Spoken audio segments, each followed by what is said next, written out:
Um, our research mainly focus on wireless communications, including technologies, including signal processing, technologies, physical layer modeling, which I will introduce a little bit. My colleague Lu Ping will be talking about channel coding, which is a very important element in wireless communications. And my colleague Jingjing will be talking about quantum communications. And finally, my colleague Xian will be talking about machine learning for wireless communications. So this slide shows the evolution of cellular network. 2G was a very successful generation which digitalized signal processing. And after a substantial increase in wireless devices and internet access, 4G was also a very successful generation, which used a very effective waveform called OFDM to mitigate a lot of harmful effects in wireless communication. And we also started to use multiple antenna technologies to increase throughput. 5G is more resource-driven. We can see that we start to use a lot more bandwidth at higher frequency bands. So generally, there are more available bandwidth at higher frequency bands. But as the frequency increases, the antenna aperture decreases, which was a little bit difficult to manufacture. And also, the signal processing for a large bandwidth signal is very power consuming. But all these issues become a little bit easier in recent years. So here are some examples of the comparison between different frequency bands. The general idea is that as the frequency increases, we will have more available bandwidth, which is good for meeting the throughput demands.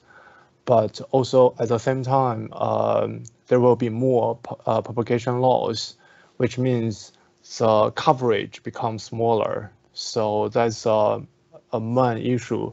Another main issue to be careful about is processing large bandwidth signal is very power consuming, as I mentioned before. So finally, I'm going to talk about intelligent reflecting surface, which is my current research interest. So basically, if we want to transmit a signal from a source node, which is a base station, to a moving car, which is a destination.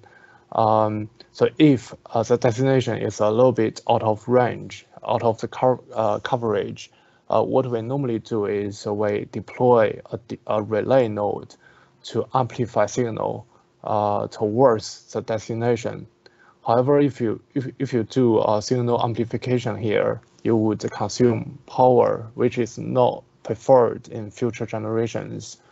So the reflecting surface would, it doesn't have RF channel, it doesn't consume any power.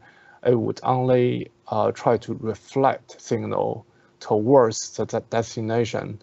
So it doesn't consume any power at all. What's intelligent about it is that it can configure the phase for the reflected path, so that the phase of the reflected path is in line with the direct link. In this way, the signal, the received signal power at the destination is maximized. So that's my idea. So I have 4 scenarios here. Each one comes with a question. So basically, for high mobility communication, it's really difficult to support reliable communication for a moving car, for a high-speed train, for airplanes. But our aim is to deploy a reflecting surface either in the air to supporting communication on the ground, or deploying the surface on the ground to support communication in the air, so that communication would become more reliable. So yeah, that's all from me. Over to my colleague Lu Ping. Yeah.